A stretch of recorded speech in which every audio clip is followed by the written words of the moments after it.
மீடியானா என்ன? ஊடகம். மக்களுக்கு தகவல்களையோ இல்லை பொழுதுபோக்குகளையோ எடுத்து தரக்கூடிய ஒரு ஊடகத்தை தான் வந்து மீடியான்னு சொல்கிறாங்க.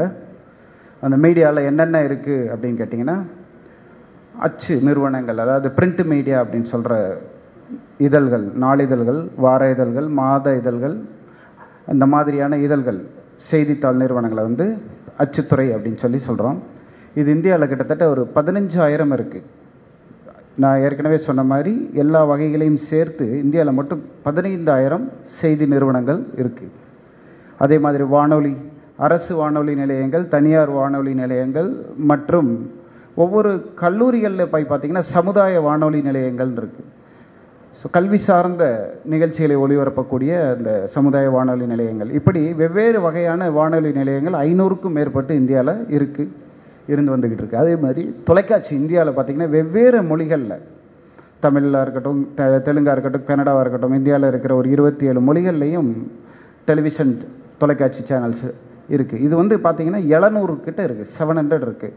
இது நாளுக்கு நாள் கூடிக்கிட்டே இருக்குது. இவங்க எல்லாருமே 24x7, அதாவது 24x7, 24 மணி நேரம் 7 நாட்கள் நிகழ்ச்சியை வந்து ஒளிபரப்பிட்டு இருக்கிறாங்க. ஒரு தொலைக்காட்சி நிறுவனத்தால் 24 மணி நேரத்துக்கும் அவங்களாலே நிகழ்ச்சியை தயாரிக்க முடியாது. அதனால் என்ன செய்வாங்கன்னா, அதை வந்து பிற நிறுவனங்களுக்கு கொடுத்து வாங்குவாங்க. அவங்கள தான் வந்து தொலைக்காட்சி நிகழ்ச்சி தயாரிப்பு நிறுவனங்கள், அதாவது மீடியா ஹவுசஸ் அப்படின்னு சொல்லுவாங்க. அந்த மாதிரியான நிறுவனங்கள் ஆயிரக்கணக்கில் இந்தியாவில் இருக்குது. ஸோ இவங்கெல்லாம் என்ன செய்கிறாங்க, நிகழ்ச்சியை தயாரித்து அந்த சேனலுக்கு தொடர்ந்து வழங்கிட்டு இருக்கிறாங்க. இன்றைக்கி ஒளிபரப்பு ஆகிற நிகழ்ச்சி நாளைக்கு இருக்காது. ஸோ வேறு அடுத்தடுத்து இந்த 24 மணி நேரமும் நிகழ்ச்சிகளை தயாரித்து கொடுத்துக்கிட்டே இருக்கிறாங்க. அப்படிப்பட்ட ஒரு தேவை இருக்கக்கூடிய ஒரு ஊடகம் தான் இந்த தொலைக்காட்சி ஊடகம்.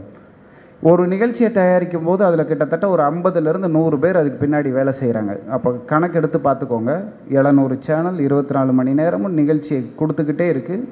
அப்போ ஆயிரக்கணக்கில் இருக்கிற கம்பெனிஸில் லட்சக்கணக்கில் மக்கள் தேவைப்பட்டுக்கிட்டே இருக்கிறாங்க. ஒவ்வொரு நாளும் புதுமை இருக்கணும், பழையவே போட்டு அரைச்சிக்கிட்டு இருந்தோம்னா மக்கள் பார்க்க மாட்டாங்க. ஸோ கிரியேட்டிவிட்டி இருக்கணும், அதுக்கு தான் அங்கே மதிப்பு அதிகம். அதுக்கு இன்றைக்கு இருக்கிற இளைஞர்களுக்கு தான் அந்த வாய்ப்புகளும் போய் சேருது. சரிங்களா?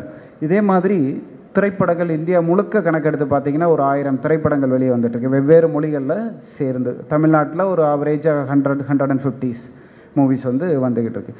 இதுலேயும் பார்த்தீங்கன்னா ஒரு படத்தில் 100லேருந்து 200 பேர் வேலை பார்த்துட்டு இருக்கிறாங்க. வெவ்வேறு தொழில்நுட்பம் சார்ந்தவையாகவும் தொழில்நுட்பம் சாராத வகையிலும் வேலை செஞ்சிட்டு இருக்கிறாங்க. இதுக்கு அடுத்து விளம்பர நிறுவனங்கள், அதாவது பத்திரிகையிலையோ அல்லது தொலைக்காட்சியிலையோ. பத்திரிகையிலனா என்ன மாதிரி இருக்கும், ஒரு கம்பெனியோட விளம்பரம் இருக்கலாம், ஒரு கல்வி நிறுவனங்களோட விளம்பரங்கள் இருக்கலாம். இந்த டிசைனிங் சொல்கிறாங்க இல்லையா, அதே இது அப்படி தொலைக்காட்சிக்கு வந்துட்டோம்னா ஒரு நிகழ்ச்சிக்கு இடையில் வரக்கூடிய விளம்பரங்களை தயாரிக்கக்கூடிய நிறுவனங்கள் இந்தியாவில் ஒரு 1000 நிறுவனங்கள் கிட்ட இருக்குது. ஸோ இவங்களுக்கு அந்த துறைக்கும் வேலை வாய்ப்புகள் அதிகமாக இருக்குது. அங்கே முழுக்க கிரியேட்டிவிட்டி. ஏன்னா ஒரு 10 செகண்டில் 15 செகண்டில் அதை ஒரு கற்பனை திறனோடு அழகாக திரும்பி பார்க்கக்கூடியதாக அந்த விளம்பரங்களை தயாரித்து கொடுக்க வேண்டும். திருப்பி பார்க்கும்போது போர் அடிக்கக்கூடாது.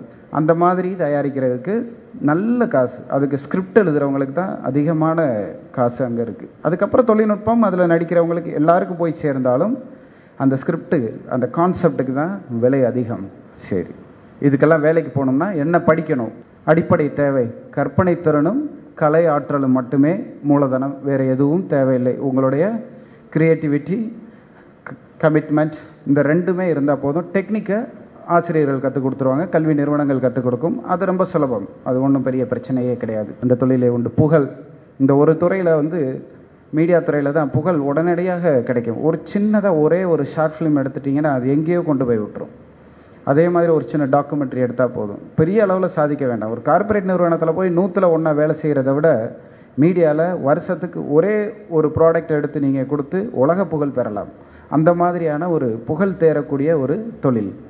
அடுத்ததாக அதிக வருமானம், கை நிறைய வருமானம் வரக்கூடிய ஒரு தொழில்.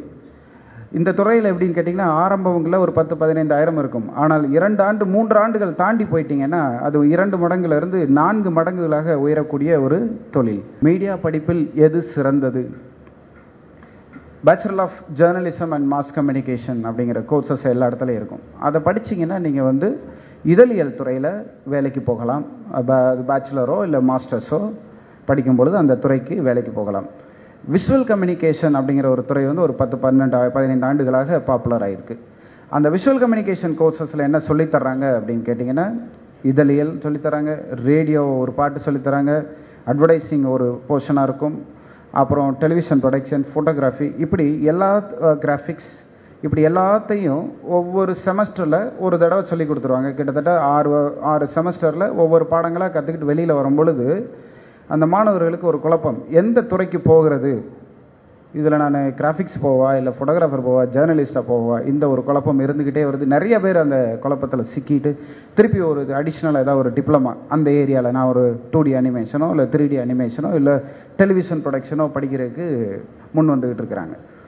ஸோ ஜேர்னலிசம் படித்தா கண்டிப்பாக நீங்கள் வந்து ஒரு இதழியல் துறையில் போகலாம். அந்த விஷுவல் கம்யூனிகேஷன் படிக்கிறவங்களுக்கு ஒரு சின்ன குழப்பங்கள் இருக்குது, எதில் போகிறது அப்படிங்கிறது. ஸோ அதை மீறுறதுக்கு இப்போ புதுசாக வந்துகிட்டு இருக்கிற துறைகள், பிஎஸ்சி அனிமேஷன்னே தனி துறை இருக்குது, எடுத்து அதை படிங்க. அனிமேஷன் சைட்லேயோ டிசைனிங் துறையிலையோ போய்க்கலாம். அதே மாதிரி இந்த மாதிரி திரைப்படம் நிகழ்ச்சி தயாரிப்பு, திரைப்படம் அல்லது தொலைக்காட்சி நிகழ்ச்சி தயாரிப்பு படிக்கணும், அதில் வந்து இயக்குனர் ஆகணும், இல்லை ஒரு ஒளிப்பதிவாளர் ஆகணும், இல்லை சவுண்ட் ரெக்கார்டிஸ்ட் ஆகணும், இல்லை ஒரு கிராஃபிக் டிசைனர் ஆகணும் அப்படின்னு நீங்கள் விரும்புனீங்க அப்படின்னா நேர பிஎஸ்சி ஃபில்ம் அண்ட் டெலிவிஷன் ப்ரொடக்ஷன்னே கோர்சஸ்லாம் நடத்திட்டு இருக்கிறாங்க. எங்கள் கல்லூரியில் கூட அதை வழங்கிட்டு இருக்கிறாங்க. ஸோ இந்த மாதிரியான பிரத்யேக படிப்புகள் எடுத்துக்கோங்க. மீடியாஸ் ப்ராடர், எல்லாத்தையும் சேர்த்து இப்படி தொட்டோம்னா அதில் ஒன்றுமே இருக்காது.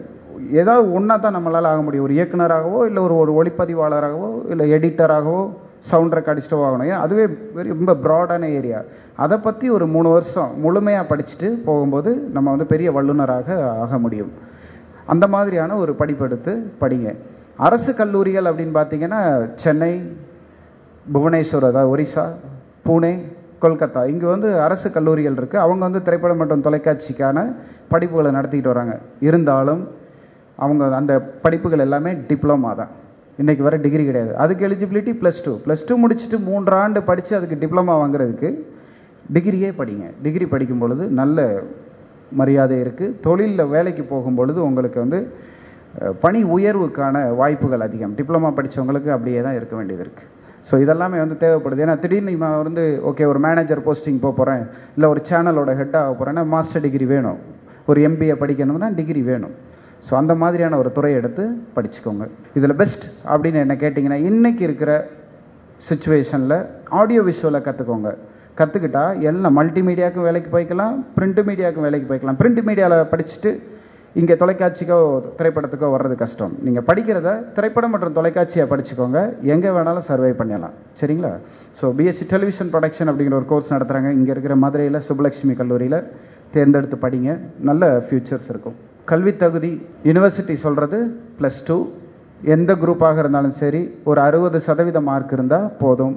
இது வந்து அரசாங்கம் சொல்கிற விதிமுறை. ஆனால் நான் சொல்ல போகிறது ஒன்றே தான் கல்வி தகுதி, உங்களுடைய கமிட்மெண்ட், கிரியேட்டிவிட்டி. இந்த 2 இருந்தால் தேர்ந்தெடுங்க. அவர் சொன்னார் இவர் சொன்னார்னு தேர்ந்தெடுக்காதீங்க. நான் கற்றுக்கிடணும், நான் வந்து புதுமையாக செய்ய வேண்டும் அப்படின்னு ஈடுபாடு இருந்தால் இந்த துறையை எடுத்து வாங்க, பெரிய அளவில் வரலாம்.